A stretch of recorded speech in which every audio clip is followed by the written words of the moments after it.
Hi friends, പുതിയൊരു വീഡിയോയിലേക്ക് എല്ലാവർക്കും സ്വാഗതം. അപ്പം ഞാൻ ഇന്ന് കാണിക്കാൻ പോകുന്നത് ഫ്രഞ്ച് കർവാണ്. ഇത് എല്ലാവർക്കും അറിയാമെന്ന് വിചാരിക്കുന്നു. ഇത് സാധാരണ ഉപയോഗിക്കുന്നത് നമ്മുടെ ആം ഹോൾ വരയ്ക്കാനും അതുപോലെ തന്നെ നമ്മുടെ നെക്ക് വരയ്ക്കാനൊക്കെയാണ്. അപ്പം ഞാൻ ഇന്ന് കാണിക്കാൻ പോകുന്നത് എങ്ങനെ ഈ ഫ്രഞ്ച് കർവ് വെച്ചിട്ട് ആം ഹോൾ വരച്ചെടുക്കുക എന്നാണ്. അപ്പോൾ നമുക്ക് വീഡിയോയിലേക്ക് പോകാം. ആം ഹോൾ വരയ്ക്കാൻ വേണ്ടിയിട്ട് നമുക്ക് 4 മെഷർമെൻറ്റ്സ് വേണം. അപ്പോൾ നമുക്ക് ആദ്യം വേണ്ടത് ഷോൾഡറാണ്. നമ്മുടെ ഷോൾഡർ എത്രയാണ്? അടുത്ത വേണ്ടത് നമ്മൾ കറക്റ്റ് ആം ഹോളാണ്. കറക്റ്റ് ആം ഹോളിൻ്റെ അളവ് വേണം. കറക്റ്റായിട്ട് തന്നെ ആം ഹോളിൻ്റെ അളവ് എടുക്കണം. ആം ഹോൾ റൗണ്ടാണ്. ആം ഹോൾ റൗണ്ട് കറക്റ്റ് അടയാളപ്പെടുത്തണം. ആം ഹോൾ റൗണ്ട് കഴിഞ്ഞിട്ട് നമ്മൾ അടയാളപ്പെടുത്താൻ പോകുന്ന മൂന്നാമത്തത് ചെസ്റ്റാണ്. ചെസ്റ്റും കറക്റ്റായിട്ട് തന്നെ അളവെടുക്കണം. അപ്പോൾ നമുക്ക് വേണ്ടത് ഷോൾഡർ, ആം ഹോൾ റൗണ്ട്, ചെസ്റ്റാണ്. ഈ 4 അളവുകൾ എന്തായാലും നമുക്ക് ഈ സ്റ്റിച്ച് ചെയ്യുന്നവർക്ക് എന്തായാലും വേണം. അപ്പോൾ നമുക്ക് ഫ്രഞ്ച് കർവ് വെച്ചിട്ട് നമുക്കിത് വരച്ചെടുക്കാം. അപ്പോൾ നമ്മൾ ആദ്യം അടയാളപ്പെടുത്തുന്ന ഷോൾഡറാണ്. ഇത് ഷോൾഡർ, ഇത് ആം ഹോൾ ലെങ്ത്ത്, ഇത് ചെസ്റ്റ്. നമ്മൾ ആം ഹോൾ റൗണ്ട് നമ്മളിത് കറക്റ്റ് ചെയ്തിട്ട് വരയ്ക്കും. ഇത് 6 ഇഞ്ചാണ്. കാണിച്ചു തരാം. ഷോൾഡർ 6 ഇഞ്ചാണ് എടുത്തത്. വേണ്ടില്ലേ, 6 ഇഞ്ച്. താഴേക്കും അത് തന്നെയാണ് എടുത്തത്. ആം ഹോളിൻ്റെ ലെങ്ത്ത് ഞാൻ 6 ഇഞ്ചാണ് എടുത്തത്. അത് കഴിഞ്ഞിട്ട് നമ്മുടെ ചെസ്റ്റ് അടയാളപ്പെടുത്തണം. എനിക്ക് ചെസ്റ്റ് ഇവിടെ 8 കിട്ടുന്നത്. 8 ഇഞ്ച് അടയാളപ്പെടുത്തണം. അതിനുശേഷം 2 ഇഞ്ച് തയ്യൽ തുമ്പും കൂടെ അടയാളപ്പെടുത്തണം. ഇത് ബാക്ക് വരയ്ക്കുന്നതാണ് കാണിക്കുന്നത്. അപ്പോൾ നമുക്ക് ആദ്യം ഷോൾഡർ സ്ലോപ്പ് എടുക്കണം. അതിന് വേണ്ടിയിട്ട് നമുക്ക് ആദ്യം നെക്ക് വിഡ്ത്ത് എടുക്കണം. നെക്ക് വിഡ്ത്ത് സാധാരണ 3 3.5 എടുക്കാം. ഞാൻ 3 ഇഞ്ചാണ് എടുക്കുന്നത്. ഇവിടെ നിന്നോട്ട് നെക്ക് വിഡ്ത്ത്, നെക്കിൻ്റെ വീതി അടയാളപ്പെടുത്തണം. ഇവിടെ നിന്നോട്ട് 1/2 ഇഞ്ച് ഷോൾഡർ സ്ലോപ്പ് അടയാളപ്പെടുത്തണം. ഇവിടുന്ന് ഇങ്ങോട്ട് 1/2 ഇഞ്ച് ഷോൾഡർ സ്ലോപ്പ് എപ്പോഴും അടയാളപ്പെടുത്തണം.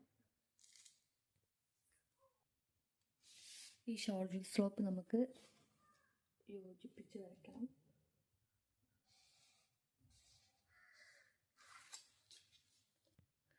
നമുക്ക് ആം ഹോൾ വരയ്ക്കാം. ഇത് ചെസ്റ്റ് അളവാണ്. ചെസ്റ്റ് അടയാളപ്പെടുത്തി. ഇത് തയ്യൽ തുമ്പ് ഇങ്ങനെ തയ്യൽ തുമ്പ് കൂട്ടി വെച്ച് വരയ്ക്കരുത്. നമ്മൾ ചെസ്റ്റ് അടയാളപ്പെടുത്തിയ അവിടെ വേണം ഇത് വയ്ക്കാൻ. എന്നിട്ട് ഇതുപോലെ വയ്ക്കുക. എന്നിട്ട് വേണം നമ്മൾ ആം ഹോൾ ഷേപ്പ് അടയാളപ്പെടുത്താൻ. ഇതുപോലെ വരച്ചെടുക്കുക. അപ്പോൾ നമ്മുടെ ബാക്ക് ആം ഹോൾ റെഡി ആയിട്ടുണ്ട്. നമുക്കിനി ഫ്രണ്ട് ആം ഹോൾ എങ്ങനെയാണ് വരയ്ക്കുന്നത് കാണാം. ഒരിക്കലും ആം ഹോൾ വരയ്ക്കുമ്പോൾ സീമിൻ്റെ പോയിന്റിൽ വെച്ചിട്ട് വരയ്ക്കരുത്. നമ്മൾ ചെസ്റ്റ് അടയാളപ്പെടുത്തി അവിടെ വെച്ചിട്ട് വേണം ആം ഹോൾ ഷേപ്പ് വരച്ചെടുക്കാൻ വേണ്ടിയിട്ട്. അപ്പോൾ ഇപ്പോൾ വരച്ചത് ബാക്ക് ആം ഹോളാണ്. ഇത് ബാക്ക് ആം ഹോളാണ്. നമുക്ക് അടുത്ത് ഫ്രണ്ട് വരയ്ക്കാം. അപ്പോൾ ഫ്രണ്ട് വരയ്ക്കാൻ വേണ്ടിയിട്ട് നമുക്ക് ഇതിൻ്റെ സെൻറ്റർ കണ്ടുപിടിക്കണം. നമ്മൾ 6 ഹോൾ എടുത്തത്.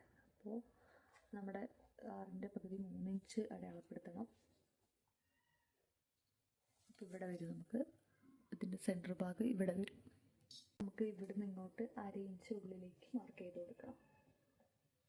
ഫ്രണ്ട് ആം ഹോളാണ് വരയ്ക്കുന്നത്. ഫ്രണ്ട് ആം ഹോൾ എപ്പോഴും വരയ്ക്കുമ്പോൾ കുഴിച്ച് വേണം വരയ്ക്കാൻ. അപ്പോൾ ഇവിടെ നിന്ന് ഇങ്ങോട്ട് 1/2 ഇഞ്ച് മാർക്ക് ചെയ്യണം. അപ്പോൾ ഇതെങ്ങനെയാണ് വരയ്ക്കുന്നതെന്ന് കാണിച്ചു തരാം. നമ്മളിത് ഇവിടെ വെച്ച് ഈ മേലത്തെ കോണുണ്ടല്ലോ, ഇവിടെ വെച്ചിട്ട് ഈ 1/2 ഇഞ്ച് അടയാളപ്പെടുത്തി അവിടേക്ക് ഷേപ്പ് ചെയ്ത് വരയ്ക്കണം. താഴേക്ക് വരയ്ക്കരുത്. ആ 1/2 ഇഞ്ച് അടയാളപ്പെടുത്തി അവിടേക്ക് മാത്രം ഇട്ട് വരയ്ക്കാം.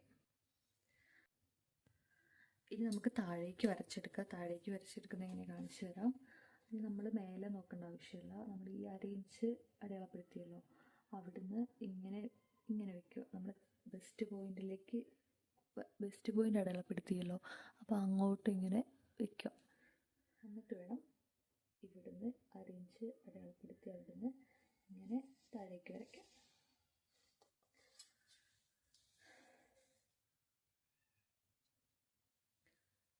ഇത് ബാക്ക് ആം ഹോളും ഇത് ഫ്രണ്ട് ആം ഹോളും ആണ്. അപ്പം നമ്മൾ ടോപ്പിലേക്കൊക്കെ വരയ്ക്കുമ്പോൾ ഫ്രണ്ട് കുഴിച്ച് വെട്ടണം. ബാക്ക് ആം ഹോൾ കുഴിച്ച് വെട്ടേണ്ട ആവശ്യമില്ല. അപ്പോൾ ഇനി നെക്ക് വരയ്ക്കുന്നത് എങ്ങനെയാണെന്ന് കാണിച്ചു തരാം. നേരത്തെ നെക്ക് വിഡ്ത്ത് നമ്മൾ 3 ഇഞ്ചാണ് എടുത്തത്. നമുക്ക് ലെങ്ത്ത് അടയാളപ്പെടുത്തണം. ലെങ്ത്ത് ഒരു 4 ഇഞ്ച് എടുക്കാം. ഇനി മേലെടുത്ത അതേ വിടുത്ത് തന്നെ വേണം താഴേക്ക് എടുക്കാൻ. ഇതുപോലെ വരച്ചിട്ട് രണ്ടും കൂടെ കൂട്ടി യോജിപ്പിക്കണം.